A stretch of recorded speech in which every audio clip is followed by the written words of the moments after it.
नमस्कार, लक्षवेधीमध्ये आपलं स्वागत। मी प्रसाद काथे। केंद्रीय अर्थमंत्री निर्मला सीतारामन यांनी 2.5 तासांच्या सलग भाषणामध्ये मोदी सरकारच्या आगामी आर्थिक वर्षासाठीचा दिशादर्शक अहवाल मांडला।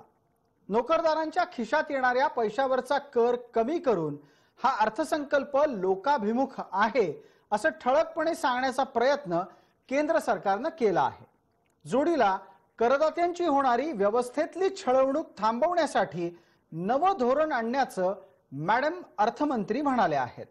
दुसरीकडे कृषी, महिला, विद्यार्थी अशा विविध घटकांसाठी या अर्थसंकल्पात एकापाठोपाठ एक योजना मांडल्या गेल्या आहेत। बँक बुडाली तर खातेदारांचं विमा कवच 1 लाखावरून 5 लाखांपर्यंत वाढवण्यात आलंय। असं असलं तरी केंद्र सरकार वित्तीय तूट कमी करण्याचं उद्दिष्ट राखू शकलेली नाही।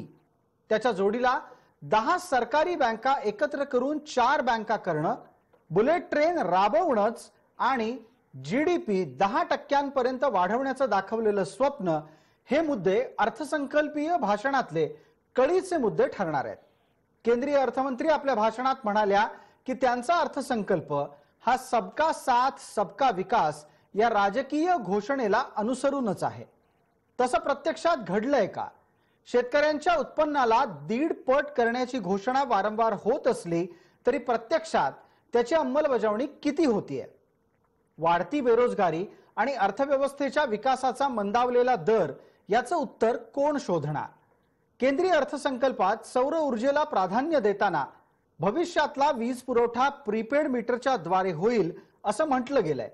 भारतासाठी याची अंमलबजावणी किती आव्हानात्मक असेल? आयकराच्या रचनेतील बदल हाच एकमेव दिलासा मोदी सरकारच्या अर्थसंकल्पातून घ्यावा की आणखीनही काही मुद्दे यामध्ये आहेत? या आणि अशा अनेक प्रश्नांची आजची लक्षवेधी चर्चा अर्थसंकल्पाचा।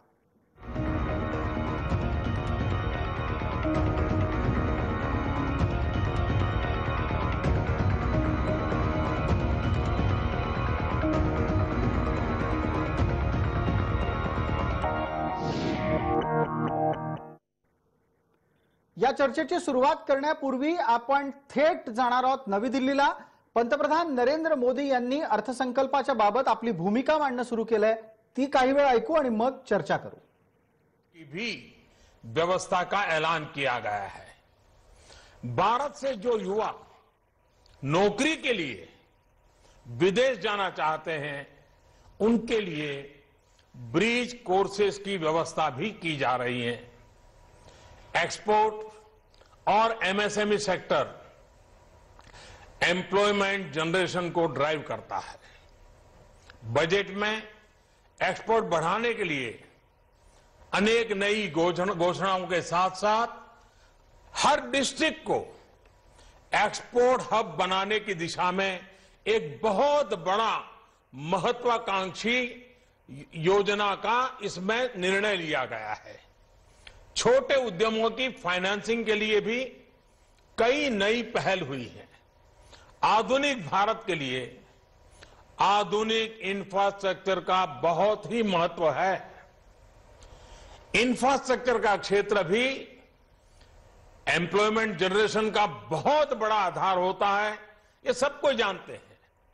100 लाख करोड़ रुपए से 6500 प्रोजेक्ट्स का निर्माण बड़े पैमाने पर रोजगार के अवसर तो बढ़ाएगा, देश के विकास के हर क्षेत्र को वो एक नई ताकत देगा। नेशनल लॉजिस्टिक पॉलिसी से भी व्यापार, कारोबार और रोजगार तीनों क्षेत्रों को लाभ होगा। देश में 100 एयरपोर्ट विकसित करने का लक्ष्य सामान्य मानवी की हवाई उड़ान को नई ऊंचाई देगा।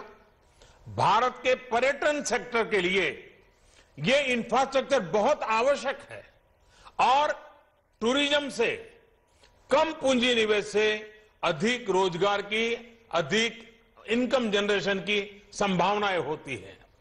इंफ्रास्ट्रक्चर के क्षेत्र में हम स्टार्टअप्स के जरिए और प्रोजेक्ट डेवलपमेंट के जरिए युवा ऊर्जा को नई ताकत देंगे।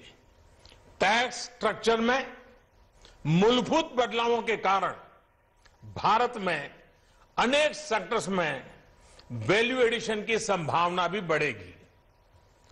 एम्प्लॉयमेंट के लिए इन्वेस्टमेंट सबसे बड़ी आवश्यकता होती है और प्रमुख ड्राइवर होता है। इस दिशा में कुछ ऐतिहासिक कदम उठाए गए हैं। बॉन्ड मार्केट को मजबूत करने के लिए और इंफ्रास्ट्रक्चर की लॉन्ग टर्म फाइनेंसिंग के लिए प्रबंध किए जा रहे हैं। डिविडेंड डिस्ट्रीब्यूशन टैक्स डीडीटी उसको हटाने के कारण कंपनियों के हाथ में 25,000 करोड़ रुपया आएंगे, जो उनको आगे इन्वेस्टमेंट करने में मदद करेंगे। तर पंतप्रधान नरेंद्र मोदी हे त्यांच्या सरकारच्या अर्थसंकल्पाच्या विषयीची भूमिका मांडत होते। आपण आपल्या चर्चेकडे परत येतोय। आपल्या सोबत कोण कोण मान्यवर आहेत त्यांचा ओळख आणि परिचय मी आपल्याला करून देतो। आपल्या सोबत आहेत भारतीय जनता पार्टीचे प्रवक्ता विनायकराव आंबेकर, तसंच आपल्या सोबत राष्ट्रवादी काँग्रेसचे प्रवक्ता आहेत संजय तटकरे, किसान ब्रिगेडचे संस्थापक प्रकाश पोहरे आणि अर्थविषयक तज्ञ आपल्याकडे 3 जण आहेत, राजा पटवर्धन, त्याचबरोबर अमित नारकर आणि आपल्या सोबत जोडले जात आहेत चैतन्य जोशी। या सर्व मान्यवरांचं आपण चर्चेमध्ये स्वागत करतोय। मी पहिली प्रतिक्रिया संजय तटकरेंची घेईन। संजय तटकरे, आपण आत्ताच पंतप्रधानांचं वक्तव्य सुद्धा ऐकलं असेल। नवी कर रचना आणि त्याचबरोबर कॉर्पोरेट टॅक्सेशन मध्ये सुद्धा केलेले फेरबदल, यामुळे 2 गोष्टी घडतील असं पंतप्रधानांनी सांगितलं। एक, सर्वसामान्यांच्या हातात पैसा वाढेल आणि दुसऱ्या बाजूला उद्योगांच्याकडे भांडवलासाठी पण पैसा उपलब्ध होईल आणि या दोन्हीच्या एकत्रीकरणातून रोजगाराला चालना मिळेल। त्यांच्या या दाव्याला तुम्ही स्वीकार करणार आहात का?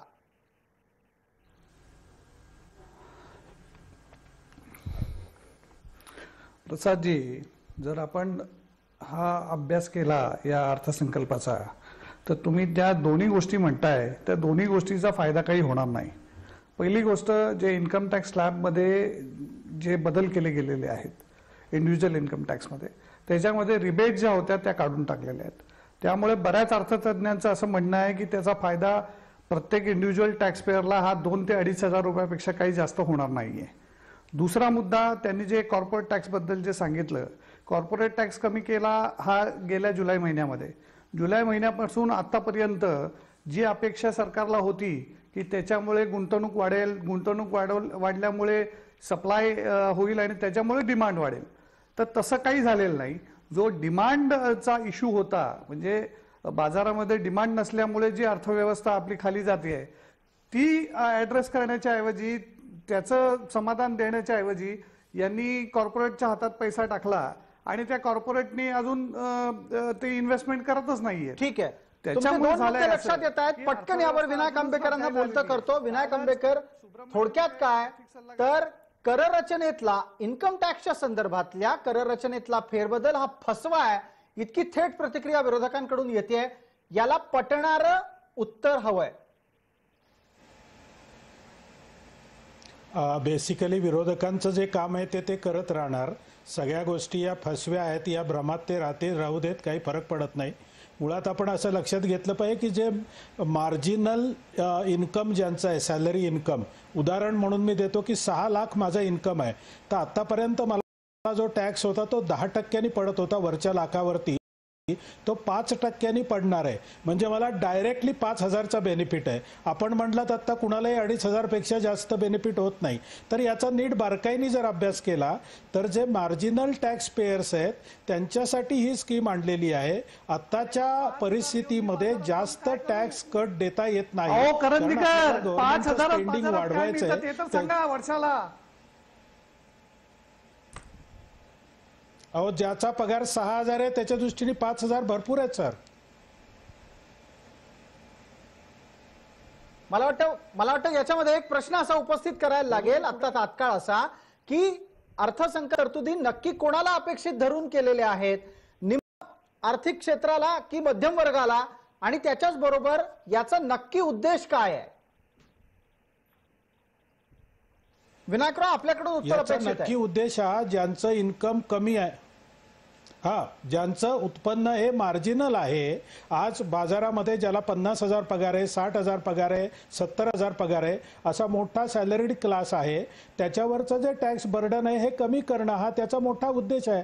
परंतु म्हणजे सामान्य लोकांना याच्यामध्ये बेनिफिट देणं हा त्याचा मुख्य ठीक उद्देश आहे. आहे. तुमचा हा आणि जर ते दावा करत असेल तर एकदा मी असताना पटकन चैतन्य टॅक्सचा जोशी जो यांना collection आहे तो चर्चेत जास्त सहभागी करतो आणि त्यांना थेट प्रश्न विचारतो की टॅक्स रिबेट काढून घेतल्यानंतर सुद्धा अपेक्षित असा लाभ मिळणार आहे की अपेक्षित लाभ किंवा जो घोषित लाभ आहे 5% आयकर मधला फरक हा मिळणार नाही? चैतन्य जोशी.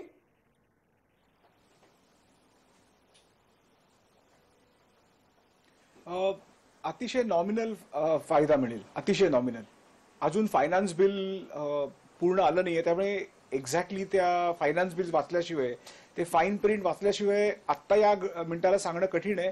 पण आता जो पहिली इन्फॉर्मेशन जी आपल्या हातात येते त्या दृष्टिकोनातून फार काही ह्याच्यातून टॅक्स सेव्हिंग होणार नाही. 7,000 ते 3,500 रुपये मॅक्झिमम ऍडिशनल तुमच्या हातात खर्चाला मिळतील तुम्हाला.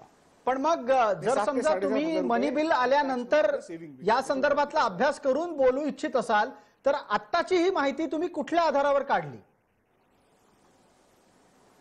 हो, आत्ताची माहिती फक्त म्हणजे जे अनाउन्समेंट झाल्या टेलिव्हिजनवर किंवा जे बजेट स्पीच लाईव्ह चालू असताना जी इन्फॉर्मेशन आम्हाला मिळाली त्या हिशोबाने त्यांनी 2 प्रणाली इंट्रोड्यूस केल्या आहेत. एक, तुम्ही कुठलेही स्टँडर्ड डिडक्शन्स घेऊ नका किंवा जे 1.5 लाख रुपये तुम्ही ATC खाली घालता ते सोडून द्या आणि फक्त एक सुटसुटीत सोपा 30% मॅक्झिमम कर तुम्ही भरा. आता ह्याच्यावर जो सरचार्ज लागतो किंवा एज्युकेशनल सेस लागतो या इन्कमवर, तो लागणार आहे की नाही ह्याचं अजून क्लॅरिफिकेशन आलेलं नाहीये. बरं, मग आता यावर अमित नारकर आपली प्रतिक्रिया. याचा सोपा अर्थ काय घ्यायचा? दाखवण्याचे दात वेगळे आणि खाण्याचे दात वेगळे आहेत बरी का? होती जास्ती. नाही, असं म्हणावं लागेल आपल्याला. याचं कारण असं आहे की इन्कम टॅक्स रेट मध्ये जो काही त्यांनी आता बदल केलेला आहे त्याच्यामध्ये 5 लाख ते 7.5 लाख उत्पन्नाच्या मध्ये त्यांनी तिथून पुढच्या उत्पन्नाच्या गटामध्ये त्यांनी इन्कम टॅक्सच्या दरामध्ये कपात केलेली आहे. आपण बघितलं तर असं लक्षात येईल की आपलं उत्पन्न जसं जसं वाढत जातं तसं तसं तुम्हाला द्यावा लागणारा कराचा दर हा कमी कमी होत गेलेला आहे. याचा अर्थ असा की या अर्थसंकल्पामध्ये कर कपातीची जी घोषणा केलेली आहे त्या घोषणेचा खरा रोख हा निम्न आर्थिक गटातल्या लोकांकडे नसून तो उच्च आर्थिक गटातल्या लोकांच्याकडे आहे. आणि त्याच्यामधनं अपेक्षा अशी आहे की लोकांच्या हातामध्ये जास्त पैसा राहिल्यामुळे लोक गुंतवणूक करतील, लोक खर्च करतील. आपलं आर्थिक गट जसा वरचा होत जातो त्या पद्धतीने आपण कोणत्या पद्धतीच्या उत्पादनामध्ये कोणत्या पद्धतीची गुंतवणूक करतो, कुठल्या पद्धतीचा खर्च करतो हे जर आपण बघितलं तर आपल्या असं लक्षात येईल की या देशामधली एकूण मागणी ही ज्या सर्वसामान्य लोकांच्या मध्ये वाढण्याची गरज आहे त्यांना या कर कपातीचा फारसा फायदा होणार नाही. ठीक आहे, आता विनायक आंबेकरांना याचं मग आता नीट आणि पुन्हा एकदा विचार करून उत्तर द्यावं लागेल. विनायकराव, आताही तुम्ही म्हणताय की केंद्र सरकारच्या कडून घेतले गेलेले करविषयक बदलण्याचे निर्णय हे निम्न आर्थिक गटाला फायदेशीर आहेत असं तुम्ही जबाबदारीने सांगाल? कारण त्यातला 1.5 लाख रुपये 80C अंतर्गत करमाफी मिळवण्याचा प्रस्ताव रद्द होतोय. एज्युकेशन सेसच्या संदर्भात, शैक्षणिक कराच्या संदर्भातली अद्याप स्पष्टता नाहीये. मग नक्की करायचं काय होतं आणि झालंय काय? बेसिकली आता आधीच्या वक्त्यांनी जे सांगितलं फाईन प्रिंट आली नाही, तर मी आपल्याला दाखवायचा प्रयत्न करतोय की माझ्याकडे PDF कॉपी आता कॉम्प्युटर या माझ्या मोबाईलमध्ये आहे, त्यामुळे फाईन प्रिंट आलेली आहे. पहिली. दुसरी महत्त्वाची गोष्ट अशी की ही जी स्कीम आहे ही व्हॉलंटरी आहे, तुम्हाला कंपल्सरी नाही. तुम्ही टॅक्स रिबेट घेऊन सुद्धा तुमचा रिटर्न भरू शकता. 2 गोष्टींचा याच्यामध्ये उद्देश आहे की निम्न आर्थिक स्तरातल्या लोकांना टॅक्स कंप्लायन्सचं बर्डन कमी करावं. म्हणजे या लोकांनी जर ही स्कीम घेतली तर त्यांचा रिटर्न हा सहज एकपानी रिटर्न असणार आहे जो ते स्वतः फाईल करू शकणार आहेत. हा मुद्दा नंबर 1, त्यांचा कंप्लायन्सचा बर्डन कमी करणं. आणि दुसरा मुद्दा असा आहे की ही व्हॉलंटरी स्कीम आहे, तुम्ही टॅक्स रिबेटच्या स्कीममध्ये अजूनही जाऊ शकता, असं काही कंपल्शन नाहीये. हे माझ्या हातामध्ये फायनान्स बिल आहे इथे, त्याच्यामध्ये लिहिलेलं आहे आणि ते वाचून मी जबाबदारीने सांगतोय. आणि यांनी जो ठीक आहे. आता मुद्दा काढला त्याच्यामध्ये मी असं म्हणतो, प्रत्येकाची डेफिनेशन जी आहे की निम्न कोण आणि हायर कोण आणि चैन कोण करतं, मला वाटत नाही की 10-12 लाख रुपये इन्कम करणारा माणूस हा सगळं आपले पैसे चैनीत खर्च करतो, हे मला बिलकुल पटत नाही. त्यामुळे याचा लाभ ठीक आहे. मग विनायकराव, एका याच्यामध्ये, गोष्टीचा खुलासा आणखीन consumption अपेक्षित मध्ये करतो होणार. तुमच्याकडून. तुमच्या लेखी जर आजच्या कररचनेतल्या फेरबदलांमुळे हातातला पैसा जास्त उपलब्ध होणार असेल भारतीयांच्या, तर भारतीय त्याचा खर्च कुठे करतील? ते दुचाकी घेतील, ते फ्रीज घेतील, की ते अन्न विकत घेतील?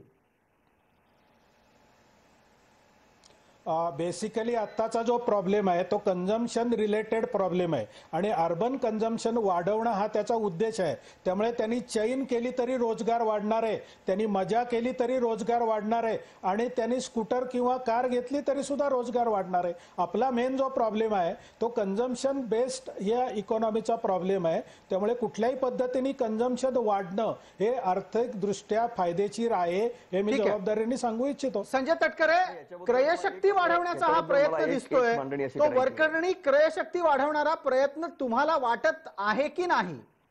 नाही,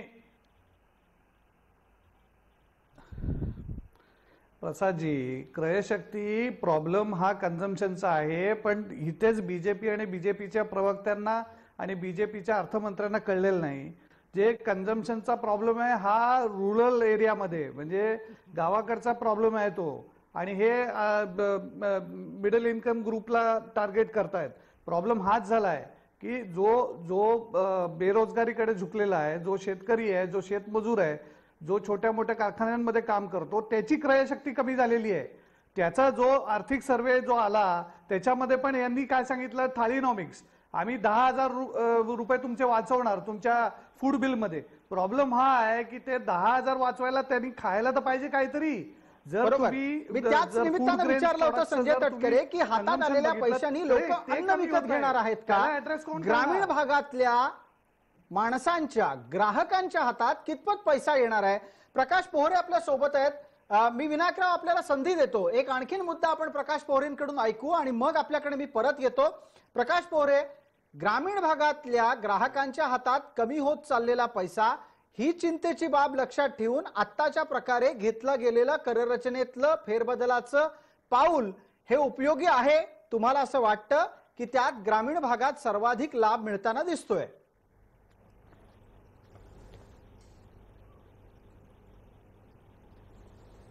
एक लक्षात घ्या की या देशामधली जर इकॉनॉमी सध्याच्या घडीला जे मार्केटमध्ये मंदी आलेली आहे, ती का मंदी आलेली आहे? कारण जनसामान्यांच्या हातात पैसा नाही. जनसामान्य 60-70% हा कोण आहे? तर हा ग्रामीण शेतकरी आहे, ग्रामीण भागात राहणारे लोक आहे. 60-70% लोक राहतात. यांनी जे काही बदल केलेत किंवा काय, ते जास्तीत जास्त सरकारी नोकर 3%, बाकीचे शहरात राहणारे लोक, जे मनीड लोक आहेत, इन्कम टॅक्स वगैरे, किती लोक आहेत इन्कम टॅक्स पे करणारे? मला सांगा. जो शेतकरी, म्हणजे आज 60% शेतकऱ्यातला मला नाही वाटत की 5%च्या वर कोणी इन्कम टॅक्स रिटर्न भरत असेल. इन्कमच नाही ना, तो इन्कम टॅक्स रिटर्न भरण्याचा प्रश्न काय आला? त्याच्यामुळे त्याच्यासाठी हे सगळे गोष्ट जी आहे त्या गौण आहेत. त्याचं जर इन्कम तुम्हाला वाढवायचं असेल शेतकऱ्याचं, आणि त्याच्यामध्ये त्यांनी जे म्हटलंय की किसानो की दोघनी आय करेंगे वगैरे, लक्ष त्यांनी जे काही त्याच्यामध्ये उपाय केलेले आहेत की नाही, ते त्याचं उत्पादन वाढवण्यासाठी केलेलं आहे. तर उत्पादन वाढवणं याचा अर्थ त्याचा पुन्हा खर्च वाढवणं, म्हणजे पुन्हा नफा कमी करणं, म्हणजे त्याला पुन्हा गाळात जाणं. तर पैसा येणारच नाही ना. म्हणजे अजून त्या शेतकऱ्याला गाळ्यात जाणाऱ्या योजना आहेत, उत्पन्न वाढवायच्या गोष्टी करा. हो, मग आता त्याच निमित्तानं मी परत एकदा विनायकरावांना संधी देतो. विनायकराव, जखम पायाला मलम डोक्याला, असं झालंय का? असं अजिबात झालेलं नाहीये. पॅनलिस्टचा काहीतरी गोंधळ होत आहे. एक तर ते आत्ताचे तटकरे साहेब म्हणले थाळीनॉमी नाही, थाळीनॉमिक्स. आणि थाळीनॉमिक्स हे पुढची योजना नाहीये. गेल्या 5 वर्षामध्ये नरेंद्र मोदींच्या कार्यकाळामध्ये थाळीची ऍक्च्युअल किंमत काय राहिली हे त्या आर्थिक याच्यामध्ये दिलेलं आहे. ते नीट वाचा आपण. आणि त्यांनी गाव, जिल्हा, राज्य असं सगळ्याचं इनपुट कॉस्ट काढून ते सिद्ध केलेलं आहे की 2014 ते 2018 थाळीची किंमत कमी झाली. ग्रामीण भागातल्या ग्राहकाच्या हातात पैसा खेळताना दिसत नाही. त्याची क्रयशक्ती वाढत नाही, ग्रामीण भारत जर खरेदी करायला बाहेर पडू शकत नसेल तर केवळ आणि केवळ शहरी आणि त्यात सुद्धा मध्यम वर्गाच्या भरोशावर तुम्ही अर्थव्यवस्थेला नवसंजीवनी कशी देणार आहात? असं बिलकुल नाही. सगळ्यांची क्रयशक्ती महत्वाची असते. शेतकऱ्याची क्रयशक्ती किंवा ग्रामीण भागातल्या लोकांची क्रयशक्ती सुद्धा महत्वाची आहे. पण ती क्रयशक्ती वाढवण्यासाठी गव्हर्नमेंट स्पेंडिंग वाढलं पाहिजे.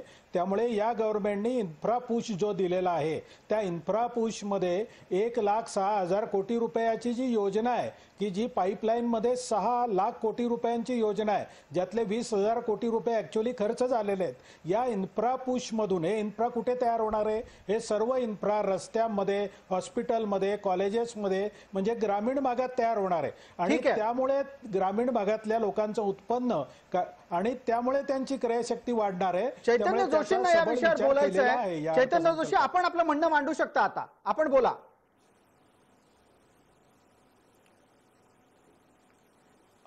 मी स्वतः मोदी समर्थक आहे, पण निर्मलाजींची गेली 2 बजेट्स ही कन्फ्युजन बजेट्स आहेत. म्हणजे जास्ती ते केऑस निर्माण करतात. आपल्याला अर्थमंत्री हा इकॉनॉमिस्ट पाहिजे, ज्याला सप्लाय डिमांड ऍक्च्युली समजतं ते. आणि जेटली पण वकील होते, त्यामुळे आपल्याला स्पेशलिस्ट इकॉनॉमिस्ट अर्थमंत्री पाहिजे, तो या देशाला दिशा देऊ शकेल. मी आंबेडकर साहेबांच्याशी सहमत आहे की इन्फ्रास्ट्रक्चर पुश करणं फार महत्वाचं आहे.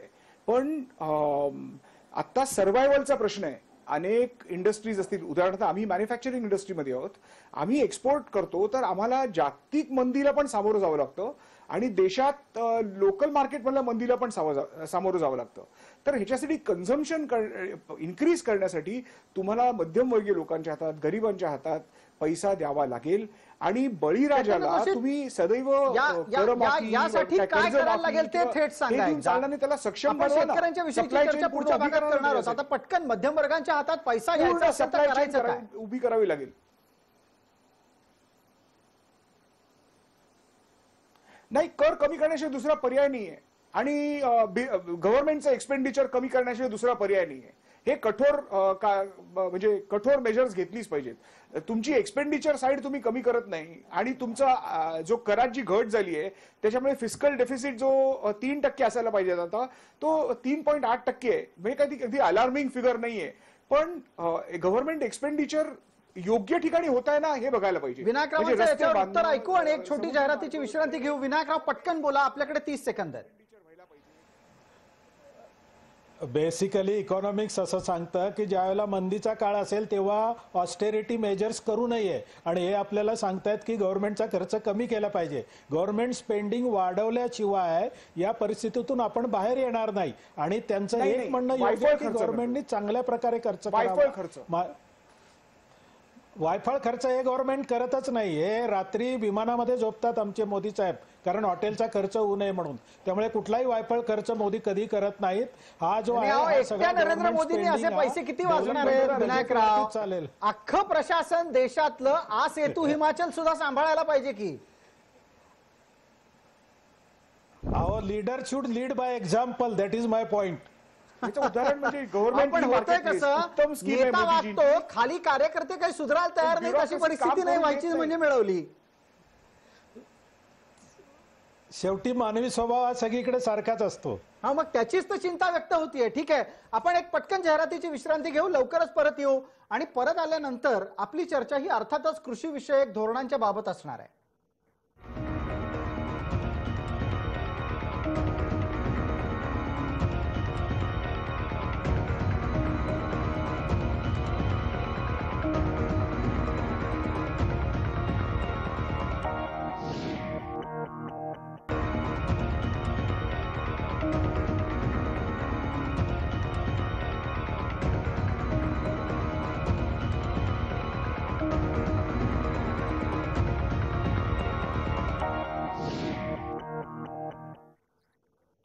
नमस्कार, लक्षवेधीच्या या भागामध्ये आपल्या सगळ्यांचं स्वागत. आपण आता थेट जातोय प्रकाश पोरे यांच्याकडे. प्रकाशजी, शेतीच्या संदर्भात काही महत्त्वाच्या घोषणा झाल्या. त्यात एक घोषणा ही देशभरामध्ये शेतमालाच्या नेण्या आणण्याच्या साठीची रेल्वे यंत्रणा उभारणं, त्याचबरोबर विविध नवी विमानतळ स्थापन करणं आणि सौर ऊर्जेला चालना देणं, याचा थेट कृषी क्षेत्राला काही लाभ होताना तुम्हाला दिसतोय का?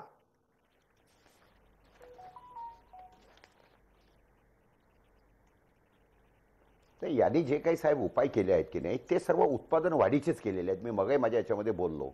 माझा तुम्ही सांगा MSP वाढवणे म्हणजे त्याचं एक लक्षात घ्या, 2008ला जेव्हा पूर्ण जगामध्ये मंदी होती त्यावेळेला भारतात मंदी दिसली नाही. त्याचं कारण त्यावेळीचे जे पंतप्रधान होते त्यांनी जवळपास 40 ते 70% कृषी मालाचे जे सपोर्ट प्राइसेस आहेत ते वाढवल्या. शेतकऱ्यांच्या हातात अतिरिक्त पैसा गेल्यामुळे भारतामध्ये म्हणजे जगात मंदी असताना भारतात जाणवली नाही. जनसामान्यांच्या हातात पैसा द्यायच्या गोष्टी करणं हे पुन्हा काय विचार करताय? सरकारचं चुकतंय कुठं? ते शेतकऱ्यांच्या मालाला किंमत देण्याच्या ऐवजी ते मग कोणीतरी बोलत होतं थाळी इकॉनॉमिक्स. म्हणजे तुम्ही काय करताय की लोकांची थाळी महाग नाही झाली पाहिजे खाणं. म्हणजे तुम्ही एकीकडे म्हणता की जेवण महाग नाही झालं पाहिजे आणि दुसरीकडे म्हणता शेतकऱ्यांच्या आत्महत्या थांबल्या पाहिजे. असं नाही चालणार ना. हे म्हणजे दुहेरी नीती झाली. तुम्ही जोपर्यंत शेतकऱ्यांना पैसा त्याच्या हातात येणार नाही, त्याच्या हातात पैसा तेव्हाच येईल की जेव्हा तुम्ही MSP वाढवाल. MSP वाढवायच्या कोणी गोष्टीच करत नाही आहे. बाकी जे काय करतात उत्पादन विचारायला लागेल या संदर्भात. विनायकराव, परत शेतीतलं उत्पादन वाढवण्याच्या नावाखाली शेतीच्या उत्पादनाचा खर्च वाढवण्याच्या साठी होत असलेले प्रयत्न हे मुळातच शेतीसाठी मारक ठरतायत. या निरीक्षणावरची आपली प्रतिक्रिया? MSP वाढवली नाही या सरकारने याच्याविषयी माझं दुमत आहे. गेल्याच वर्षी जवळपास 50% त्यांनी MSP 12 उत्पादनांची शेती उत्पादनांची वाढवलेली आहे. दुसरं असं की शेतीमध्ये बऱ्यापैकी भांडवली गुंतवणूक झाल्याशिवाय शेती सुधारणार नाही असं बऱ्याचशा शेती तज्ञांचं अर्थतज्ञांचं मत आहे. यांचं मत वेगळं असू शकेल. मला तुमच्याविषयी आदर आहे, पण बाकीचे सगळेच लोक मूर्ख आहेत असं काय समजू नका. नाही, पण विनायकराव तुम्ही उदाहरणासह सांगाल का? तुम्ही किमान एक दोन शेतीची उत्पादनं नाव घेऊन आम्हाला सांगा की MSP कोणत्या 2 उत्पादनांची वाढली आणि 50%चा दावा तुम्ही केलेला आहे. 50% किंमत वाढली म्हणून. हो, गेल्या वर्षी म्हणजे 2018 मध्ये MSP 50%नी 12 उत्पादनांची वाढवलेली आहे या सरकारनी. हे तुम्ही कुठेही मीडियावर चेक करू शकता. पहिला महत्त्वाचा मुद्दा. तुम्हाला असं वाटतं की ज्या MSPला तुम्ही निश्चित केलं, किमान आधारभूत किमतीला तुम्ही निश्चित केलं, ती किमान आधारभूत किंमत मिळतीये? हो, नक्की मिळते. मध्य प्रदेशमध्ये तुम्हाला जर माहिती असेल तर आवंटन योजना किंवा अशा नावाची एक योजना होती. जर तुम्हाला प्रत्यक्ष मार्केटमध्ये कमी पैसे मिळाले ओपन मार्केटमध्ये, तर उरलेल्या याची आवंटन भुगतान योजना किंवा असं काहीतरी नाव होतं त्याचं, आणि ते पैसे या दोन्ही मुद्द्यांवर दिलेले आहेत. या दोन्ही मुद्द्यांवर इतरांनाही काही आक्षेप आहेत. प्रकाश पोरेंचे आक्षेप आधी ऐकू, त्यानंतर राजा पटवर्धन आपल्या सोबत आहेत, ते बोलणार आहेत. प्रकाशजी, आपल्यासाठी 30 सेकंद आहेत.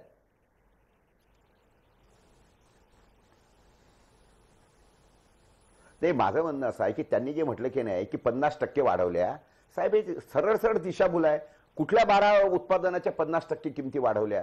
अहो, मोदी साहेब 2014ला सत्तेवर बसले तेव्हापासून तर आजपर्यंत गेल्या 6 वर्षामध्येही 50%नीच वाढले. 1 वर्षाचा तर सोडा हो, 50 वर्षामध्ये दरवर्षी वाढवलेली किंमत जरी पकडली ना तरी 50% नाही, जास्तीत जास्त 15 ते 20%. म्हणजे 50 रुपये गव्हावर वाढवणार, कापसावर 100 रुपये वाढवणार, 5,000वर 100 रुपये वाढवले किंवा 50 रुपये गव्हावर वाढवले, टक्केवारीने किती होतं साहेब एक लक्षात घ्या ना. बरं, याच्यावर राजा पटवर्धन यांचं मत ऐकू आणि मग पुढे जाऊ चर्चेला. त्यांनी भावांतर योजनेचं म्हटलं मध्य प्रदेशच्या, त्या योजनेचं काय वाटोळं झालं त्यांनीच पाहायचं ना.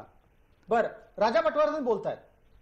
ही जी कन्झम्पशन वाढवण्याची सगळी चर्चा चालू आहे त्याच्यामध्ये एक लक्षात घेतलं पाहिजे आपण की 100 लोकसंख्येपैकी किमान 65 लोक हे ग्रामीण भागात राहतात आणि तुमची 5 लाख 50 लाख वगैरे ही जी कन्सेशन तुम्ही दिलेली आहेत ह्याच्यातलं नक्की ग्रामीण भागात किती आहेत? तुमच्याकडे जवळजवळ ग्रामीण भागातली क्रयशक्ती वाढवेल अशा योजना 2-3च असतात. एक तर इन्फ्रास्ट्रक्चरमध्ये ग्रामीण भागातला मजूर कुठेतरी शहरात जाईल, पैसे कमविल, परत गावात येईल असा असेल, किंवा रोजगार हमी योजना जी गावागावात चालते त्यांचे पगार तुम्ही वाढवलेले नाहीयेत.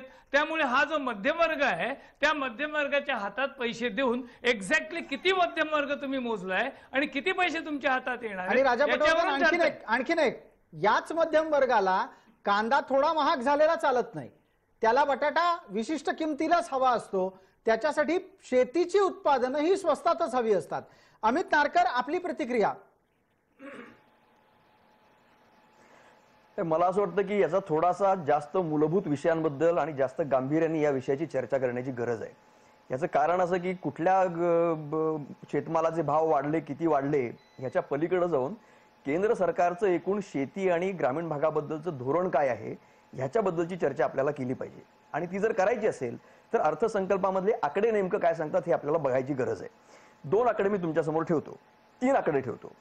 एक आहे तो म्हणजे कृषी आणि संलग्न ह्या क्षेत्रासाठीची तरतूद अर्थसंकल्पामधली 2019-20 याचं जे अर्थसंकल्पीय अंदाज होता तो 1,51,000 कोटी रुपयांचा होता.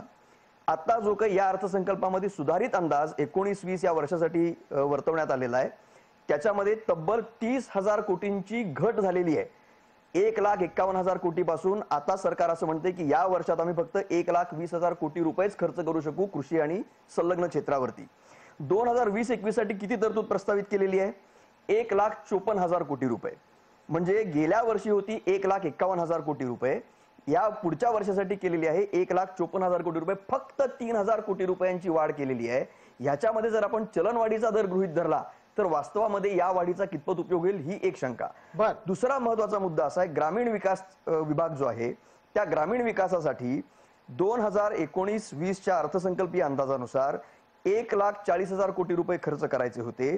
आता या 2020-21 मध्ये 1,44,000 कोटीची तरतूद केलेली आहे. फक्त 4,000 कोटी रुपये वाढवलेले आहेत. परत एकदा आर्थिक चलनवाढीचा दर जो आहे तो जर गृहीत धरला तर या वाढीचा कितपत उपयोग होईल. तिसरी महत्वाची गोष्ट अशी की ग्रामीण भागामधल्या कष्टकऱ्यांसाठी विशेषतः जे छोटे शेतकरी आहेत आणि जे भूमिहीन शेतमजूर आहेत त्यांच्यासाठी ग्रामीण रोजगार हमी योजना जी आहे ती रोजगार हमी योजना ही महत्वाचं काम करणारी योजना आहे. त्याच्यामध्ये किती वाढ केलेली आहे?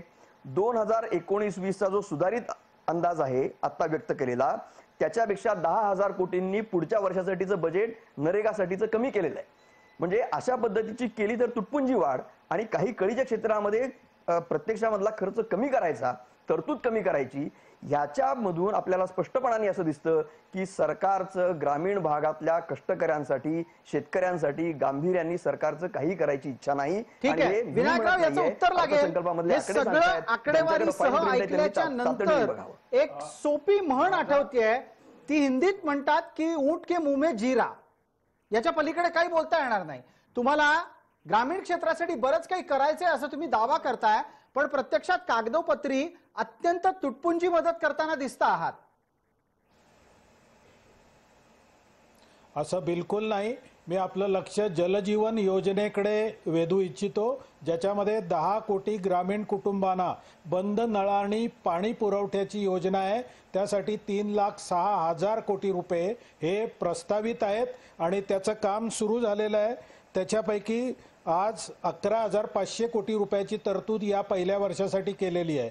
दुसरी योजना आहे अटल भूजल योजना, जी नरेंद्र मोदींनी काही दिवसापूर्वी अनाउन्स केली. त्याच्यासाठी 6,000 कोटी रुपयाची योजना आहे ती, आणि ज्याच्यामध्ये 100 जिल्हे ज्याच्यामध्ये पाण्याचं दुर्भिक्ष आहे किंवा पाणी साठा होत नाही, भूजल स्रोत हा कमी होत चालला आहे, त्याच्यामध्ये कॉन्सन्ट्रेट करून त्याच्यावरती काही योजना करण्याचे विचार आहे. तिसरी आहे जन आरोग्य योजना, जी आयुष्यमान भारत आहे. त्याच्यामध्ये पुन्हा 100 जिल्हे आयडेंटिफाय करून त्या जिल्ह्यांमध्ये आता हॉस्पिटल नाहीयेत, तर त्यामुळे त्या 100 जिल्ह्यांमध्ये या वर्षभरामध्ये हॉस्पिटल आयडेंटिफाय करून त्यांना डेफिसिट फायनान्सिंग करून त्याच्यामध्ये ती हॉस्पिटल उपलब्ध करून देण्याची योजना आहे. नरेंद्र मोदी हे सर्वांगीण विचार करतात. पण मग मला आता विनायकराव एक गोष्ट सांगा, या तुम्ही आता दिलेल्या कागदोपत्री आकडेवारीच्या आधारे एक गोष्ट आणखीन अशी जाणवतीये की तुम्हाला थेट मदत करायची ऐवजी अपरोक्ष मदत करायची आहे. नाक सरळ पकडायच्या ऐवजी हात फिरवून नाक पकडायचं आहे का? बिलकुल नाही, बिलकुल नाही. त्या ग्रामीण भागातल्या लोकांचं जीवन सुखी असावं, आरोग्यपूर्ण असावं, त्यांना शुद्ध पाणी मिळावं, ODF जो आहे ओपन डिफेकेशन फ्री विलेज तयार व्हावं, त्यासाठी पुन्हा यावर्षी 6,000 कोटी रुपये ती मानसिकता रुजवायची आहे स्वच्छ भारतमध्ये. तर या सगळ्या गोष्टी सुद्धा ग्रामीण भागातल्या लोकांच्या आयुष्यात महत्त्वाच्या आहेत. लोकांनी फक्त खायला मिळावं आणि गलिच्छ वस्तीमध्ये राहावं असं नाही. पंतप्रधान संजय आवास योजना आहे संजय तटकरेंना मी एक संधी देतो या निमित्तानं बोलण्याची. संजय तटकरे, आपल्या लेखी ग्रामीण भागातल्या आर्थिक स्तराला वाढवण्याच्या साठीचे हे पर्याप्त उपाय आहेत का?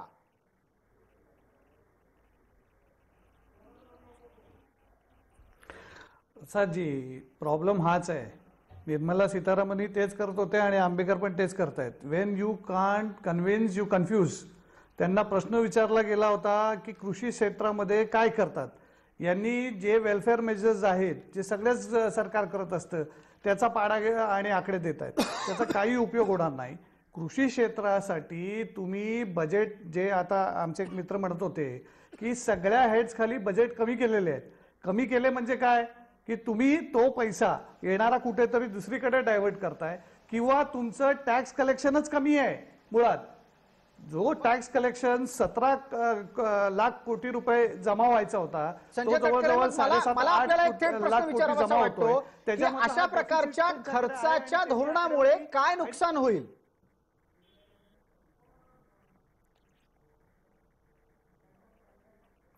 नाही, धोरणामुळे नुकसान असं आहे की त्याच्यामुळे जे हे कागदोपत्री जरी दाखवत असतील तरी तो पैसा खर्च करायला पैसा यांच्याकडे आहे का?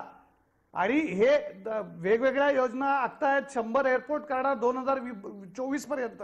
इथे MSP द्यायला पैसे नाही आणि हे 100 एअरपोर्ट करायला निघालेत. त्यामुळे प्रायोरिटी काय या सरकारची हे कम्प्लिटली दिसून येतं. ठीक आहे, चैतन्य जोशी यांच्यावर आता आपली पुढची वक्तव्याची जबाबदारी देऊयात. चैतन्य जोशी, आता तुम्ही सांगा, थोड्या वेळापूर्वी जो आर्थिक विषयाचा धोरणाचा विषय समोर आला त्यात तुम्ही स्वतःही असं म्हणालात की इन्फ्रास्ट्रक्चर पुश अर्थात पायाभूत सुविधांना मिळणारं पाठबळ गरजेचं आहे. तुम्हाला हे आत्ता विनायकरावांनी सांगितलेल्या यादीत कुठं दिसतंय का? खरंच मी परत एकदा त्या म्हणीची आठवण करून देतो, जखम डोक्याला मलम पायाला.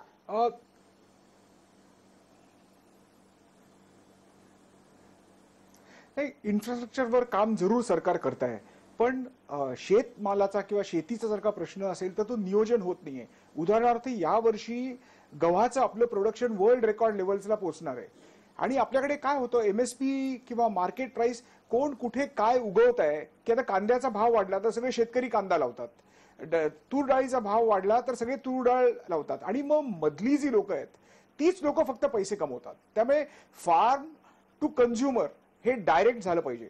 या सगळ्या APMCs वगैरे या सगळ्या ऑर्गनायझेशन्स आहेत आणि मधले जे दलाल आणि ट्रेडर्स आहेत तेच फक्त पैसे कमवतात. ना शेतकरी पैसे कमवत, ना कन्झ्युमर्सना किंवा जे सामान्य लोक आहेत त्यांना त्याचा भावाचा फायदा मिळत. ठीक आहे, प्रकाश पोहरे, आपलं निरीक्षण यावरचं आणि त्यानंतर विनायक आंबेकर उत्तर देतील. प्रकाश पोहरे आधी बोलणार आहेत.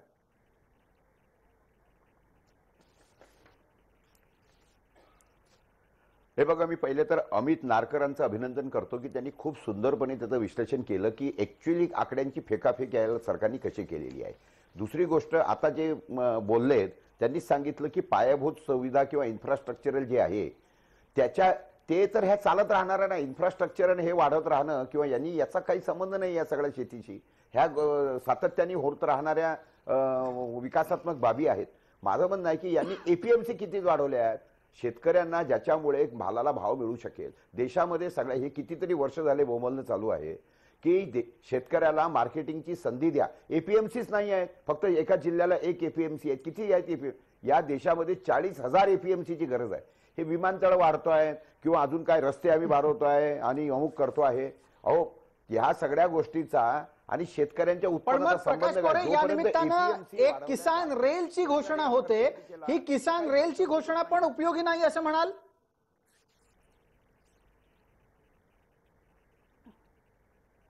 ठीक आहे ना, ते उठके मुमे जिर अशातलाच विषय आहे ना. किती जाणार आहे साहेब, किती रेल काढल्या यांनी प्रत्येक जिल्ह्यामधून अशा पद्धतीच्या रेल्वे प्रत्येक जात असलेल्या जेवढ्या रेल्वे आहेत ना, जेवढ्या म्हणजे इव्हन पॅसेंजर ट्रेन जेवढ्या असतील त्या सगळ्या पॅसेंजर ट्रेनला कमीत कमी 2-2 डबे ऍग्रिकल्चरचे जोडले पाहिजे. तर शेतीचा माल त्याचा याच्यामध्ये जाईल, बिना याच्यामध्ये जाईल. आज गोष्ट काय झालेली आहे माहिती आहे का, की ज्यांच्या हातात पैसा आहे, ग्राहकांना माल पाहिजे मुंबई पुण्याला, त्यांच्याजवळ पैसा आहे, हे काय करतायत माहिती आहे काय, थाळी स्वस्त असली पाहिजे म्हणून सगळी धोरणं काय आहेत की लोकांचं जेवण स्वस्त असलं पाहिजे. हे असं नाही चालू शकत ना याच्यामध्ये, शेतकऱ्यांच्या हातामध्ये याच्यामुळे पैसा आता या येणार निमित्तानं नाही. विनायक आंबेकर आपल्या उत्तर देण्याची वेळ आहे, पण त्याच उत्तराच्या बरोबर प्रकाश पोरेंनी दिलेली एक चांगली सूचना तुमच्यापर्यंत पोहोचली असेल असं अपेक्षित करतो. ते म्हणतात वेगळी किसान रेल काढण्यापेक्षा आहे त्या गाडीलाच एक एक 2-2 डबे जोडले तर कृषी मालाची ने-आण करणं अधिक सोयीचं होईल. आणि याच मुद्द्याला अनुसरून तुम्ही याही मुद्द्यांचं उत्तर दिलं पाहिजे की निश्चित कृषी विषयक खर्चाची धोरणं चुकतायत असं सगळेच जण म्हणायला लागलेत, तरी तुम्ही ते स्वीकारत का नाही आहात? बेसिकली इथल्या पॅनेलिस्टमध्येच कन्फ्युजन दिसते. एक जण म्हणतो एपीएमसी फायदा काढतं, दुसरा म्हणतो एपीएमसी वाढवल्या पाहिजेत. या गव्हर्नमेंटनी सर्व शास्त्रीय अभ्यास करून ई नाम नावाची एक पोर्टल तयार केलेली आहे. एपीएमसी आमच्या महाराष्ट्राच्या सरकारने तो कायदा रद्द केला. शेतकऱ्यांचा माल शेतकरी ग्राहकाला डायरेक्ट विकू शकतात असा कायदा आमच्याच भाजपच्या शासनाने केला. आणि दुसरी महत्त्वाची गोष्ट अशी की शेतीमधला जो महत्त्वाचा प्रॉब्लेम आहे की शेतकरी जे उत्पादन करतो ते त्याच्या विक्रीच्या किमतीवर त्याचं नियंत्रण नाही. हे केव्हा नियंत्रण येईल, जर त्याच्यासाठी वेअर हाऊसेसची पेरिशेबल गुड्सची व्यवस्था झाली, अन्नधान्य साठवण्याची व्यवस्था झाली आणि ई नाम सारखं पोर्टल आज उपलब्ध करून दिलंय, ज्यामुळे भारतातल्या सर्व मंडीमध्ये प्रत्येक उपजाऊच्या मालाची काय किंमत आहे हे त्याला कळतं आणि जिथे चांगली किंमत मिळेल तिथे तो विकू शकतो. महाराष्ट्रातल्या शेतकऱ्यांनी अजून याचा फायदा घेतला नाही, परंतु पंजाब, उत्तर भारतातल्या सर्व राज्यातल्या शेतकऱ्यांनी याचा भरपूर फायदा घेतलेला आहे. आणि बेसिकली या शासनाने आता 162 मिलियन टनची वेअर हाऊसिंगची योजना काढलेली आहे. प्लस किसान रेल आपण म्हटलात, किसान रेल ही साधी रेल नाहीये, त्याला पेरिशेबल गुड्स पाठवण्यासाठी एअर कंडिशन कोचेस पाठवायचेत आणि ती पॅसेंजर गाडीला जोडण्याची सूचना स्वीकारार्ह असू शकते. त्याचा गव्हर्नमेंट विचार करेल. ते काय असं आपण कृषीच्या संदर्भातली चर्चा केल्यानंतर आता स्वाभाविकरित्या पुढची चर्चा कुठली असेल तर ती बेरोजगारीची. वित्तीय तूट महाराष्ट्रातली असो, देशातली असो, सर्व भागातली असो, ती कमी करण्यात आलेलं अपयश. चैतन्य जोशी, आपल्यापासून सुरुवात करतो. वित्तीय तूट तुम्ही मगाशी म्हणालात की 3.8% जरी 3.8 जरी असली तरी ती आव्हानात्मक नाही असं तुम्ही म्हणताय, पण ती सुद्धा चिंताजनकच वाटावी अशी स्थिती आहे. आणि याच्या समोर आपल्याला आव्हान दिसतंय किंवा जे स्वप्न दाखवलं जातंय ते आहे विकास दर जीडीपीचा 10% नेण्याचं. चैतन्य जोशी, आपण बोला. नाही, तो नॉमिनल विकास दर आहे, तो नॉमिनल विकास दर आहे, त्यात इन्फ्लेशन पण येतं, त्यामुळे तो 10% विकास दर येणं शक्य नाही. आत्ताची जी पद्धत आहे त्यांनी 10% रिअल जीडीपी असणं इम्पॉसिबल आहे. उद्योजक, आमच्यासारखे छोटे, लघु आणि मध्यम उद्योजकच फक्त नोकऱ्या बनवू शकतात. गव्हर्नमेंट जॉब्स मिळणार नाहीत. गव्हर्नमेंट स्वतः आउटसोर्सिंग करतं खर्च कमी करण्यासाठी. त्याच्यामुळे आपल्याकडे अनेक लोकांना असं वाटतं की आपल्याला गव्हर्नमेंट नोकरी मिळेल. खरं काय आहे ना की कर चोरीचं सर्वात सोपा उपाय म्हणजे फार्म इन्कम टॅक्स डिक्लेअर करणं. ते किती हजारो कोटी रुपये तुम्ही फार्म इन्कम डिक्लेअर करा, तुम्ही त्यावर कर चोरू करू शकता. या गव्हर्नमेंटकडनं अशी अपेक्षा होती की 10 कोटी रुपयापर्यंत तुम्ही शेतकऱ्यांना सूट द्या. 10 कोटीच्या वर जे काही इन्कम असेल त्यांना इन्कम टॅक्स भरू द्या ना, कुठलाही शेतकरी असो. आणि दुसरी गोष्ट, नोकऱ्या आपण म्हणता आहात ते खूप ठीक आहे, पण मला वाटत नाही की कोणत्याही सरकारमध्ये अशा प्रकारच्या कररचनेची हिंमत असेल. प्रकाश पोरे, आपल्याला वाटतं का की या देशातलं आजचं काय किंवा उद्या येणारं कुठलंही सरकार असेल ते शेतीतलं उत्पन्न 10 कोटीपेक्षा जास्त ज्यांचं असेल त्यांच्यावर इन्कम टॅक्स लावेल?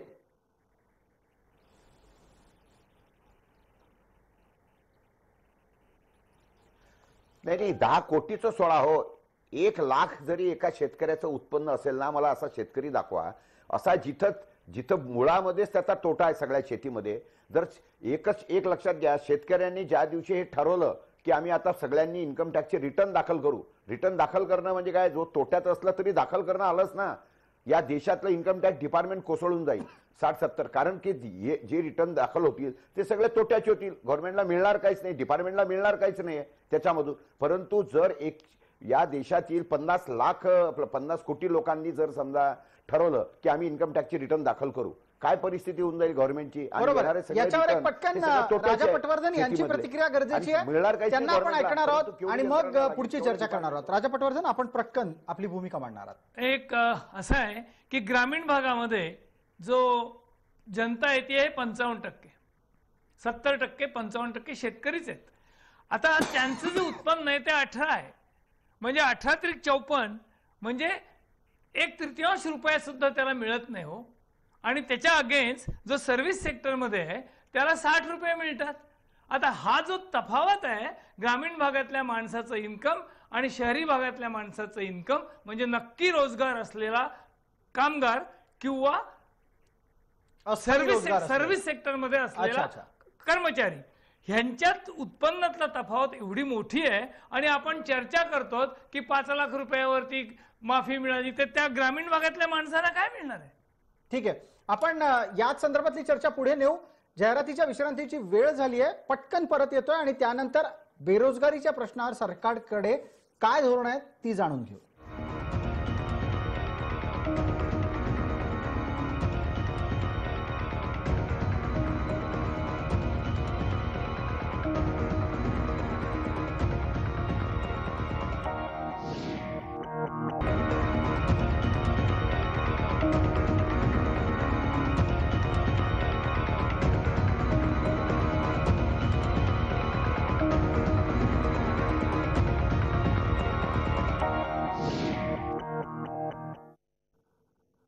नमस्कार, लक्षवेधीच्या या भागामध्ये आपल्या सगळ्यांचं स्वागत. थेट संजय तटकरे यांच्याकडे जातोय. संजयजी, आत्ताच्या घडीला अर्थसंकल्पाच्या माध्यमातून रामराज्य आणण्याच्यासाठी जर कुठले प्रयत्न होत असतील तर त्या रामराज्यामध्ये बेरोजगारीचा प्रश्न सुटलेलाही दिसायला हवा. तुमच्या लेखी असं काही होताना दिसतंय?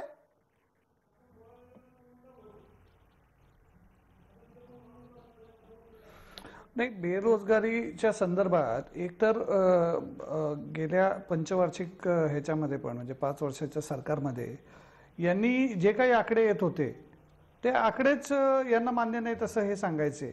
म्हणजे 41 वर्षातली सगळ्यात वाईट बेरोजगारी देशामध्ये आहे हे मुळात सरकारला मान्यच नाही. तर जी गोष्ट हे मान्यच करत नाहीत त्या गोष्टीचं समाधान हे काढू इच्छितात असं मानण्याचं काही कारणच नाही. त्यामुळे विनायकरावांना याचं उत्तर द्यायला लागेल किंवा इकॉनॉमिक विनायकराव, आपण बोला. बेरोजगारीबद्दल एक अवाक्षर शब्दही यांनी काढलेला नाही.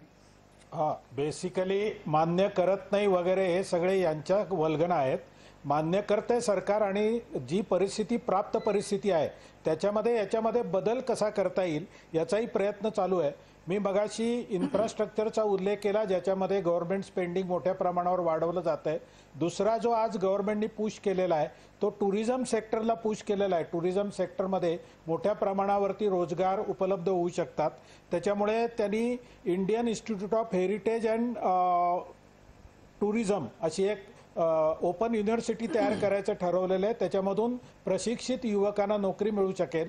तिसरा जो भाग आहे त्याच्यामधला त्या भागामध्ये MSME सेक्टरला पुढावा देणं आणि MSME सेक्टरचे जे प्रॉब्लेम आहेत किंवा NBFCचे जे प्रॉब्लेम आहेत त्याच्यावरती उपाय करून क्रेडिट MSME सेक्टरला उपलब्ध होईल. हे सगळं प्रत्यक्षात यायला किती दिवस लागतील? MSME हे सेक्टर सगळं वस्तुस्थिती म्हणून पाहायला आणि रोजगार प्रत्येक हाताला काम मिळायला किती दिवस तुम्हाला हवेत? आपल्या ज्या पद्धतीने लोकसंख्या वाढते त्या दृष्टीने हे आव्हानच राहणार आहे दरवेळेला. परंतु गव्हर्नमेंटचा प्रयत्न जो आहे तो स्किलिंगच्या मार्फत असेल, अशा प्रकारच्या इन्फ्रा पुशच्या मार्फत असेल, त्यानंतर टुरिझमला पुश देण्यामध्ये असेल, MSMEला बढ़ावा देण्यामध्ये असेल, हा जास्तीत जास्त लोकांना रोजगार मिळावा या दृष्टीने गव्हर्नमेंटचा अमित नारकर, आता आपण सांगा, सरकार प्रत्यक्ष रोजगाराऐवजी अप्रत्यक्ष माध्यमातून अधिकाधिक लोकांना रोजगाराशी निगडीत करण्याचं काम करत आहे. सरकारला झालंय काय? नाही, सरकारला झालंय काय हा खरंच प्रश्न आहे. याचं कारण असं की सरकार या देशामध्ये बेरोजगारी नावाचा प्रश्न आहे हे मान्य करायलाच तयार नाही. आजच्या अर्थमंत्र्यांच्या संपूर्ण भाषणामध्ये एकदाही बेरोजगारी या शब्दाचा उल्लेख आलेला नाही. कालचा एकूण आर्थिक पाहणीचा अहवाल जो सादर झाला त्याच्यामध्येही बेरोजगारीबद्दल कोणत्याही पद्धतीचं भाष्य करण्यात आलेलं नाही. डिसेंबरच्या अखेरीलाच या देशातली अग्रगण्य संस्था centre for monitoring Indian economy त्यांनी प्रत्यक्ष सर्वे करून असं दाखवून दिलेलं आहे की या देशामध्ये कधी नव्हती एवढी बेरोजगारी, तरुणांच्या मधली बेरोजगारी, शिक्षित तरुणांच्या मधली बेरोजगारी ही मोठ्या प्रमाणामध्ये वाढलेली आहे आणि हे मोदी सरकारच्या गेल्या आणि या कार्यकाळामध्ये झालेलं आहे. हे सगळं दाखवून दिल्यानंतरही लोकांनी नोकरी मागू नये, लोकांनी स्वयं व्यवसाय करावा, अशा पद्धतीची काहीतरी एक मांडणी ही या अर्थसंकल्पामधून आणि वारंवार केली जाते. पण परत प्रश्न असाच आहे की लोकांनी जरी स्वयं व्यवसाय करायचा म्हटला तरी लोकांनी काय भजी तळायची, वडे तळायचे का गटारीच्या शेजारी बसून गॅस निर्माण करायचं काम करायचं? कुठल्याही पद्धतीचं उत्पादक काम करण्यासाठी ज्या पद्धतीची अर्थव्यवस्थेमध्ये जी व्यवस्था लागते, जी तयारी लागते, तशी कोणतीही विनायकराव, तयारी याचं दिसत उत्तर आहे नाही. का आपल्याकडे? अशा परिस्थितीमध्ये सरकारने पटकन याचं उत्तर असेल तर द्या, अन्यथा मी राजा पटवर्धन यांना बोलायची संधी देतो. विनायकराव, आपल्याला संधी मिळते. गरज होती.